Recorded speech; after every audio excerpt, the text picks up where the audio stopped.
अस्सलाम वालेकुम, मैं हूं शाहिद महमूद। आज का हमारा टॉपिक है वक्त की पाबंदी क्यों ज़रूरी है।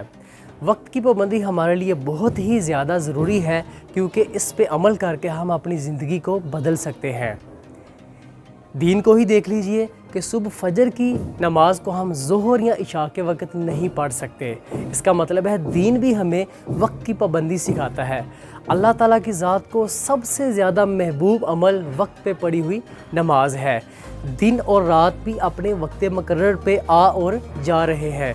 कभी ऐसा नहीं हुआ कि 24 के 24 घंटे सिर्फ दिन हो या 24 के 24 घंटे रात। एक अखबार जो कि सुबह के वक्त 20 रुपये का बिक रहा होता है और वही अखबार रात को 20 रुपये किलो बिकता है।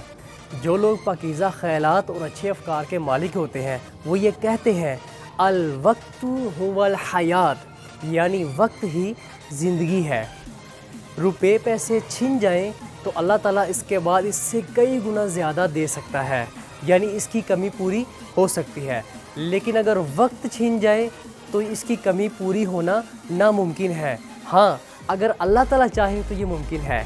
और मज़े की बात यह है कि वक्त एक ऐसी दौलत है जो अल्लाह ताला ने हर इंसान को बराबर तकसीम की है, चाहे वो अमीर है, गरीब है, बूढ़ा है, मर्द है, औरत है, यानी सबको दिन में 24 घंटे मिले हैं। एक बहुत ही ख़तरनाक लफ्ज़ है जिसका नाम है कल, कि कोई भी काम है अच्छा कल करेंगे, क्योंकि हमारी ज़िंदगी में कल कभी नहीं आने वाली। ये बहुत सी मुश्किलात और उलझनों की जड़ है, इसलिए जो काम करना है आज और अभी। किसी ने फ़ीसा गौरे से पूछा कि आपके नज़दीक वक्त क्या है। उन्होंने जवाब दिया कि वक्त दुनिया की रूह है। वक्त एक ऐसी ज़मीन है जिसमें मेहनत के बगैर कुछ भी पैदा नहीं हो सकता। कोशिशें कामल की जाए तो ये ज़रूर फल देती है, बेकार छोड़ दी जाए तो खारदार झाड़ियाँ उगाती है।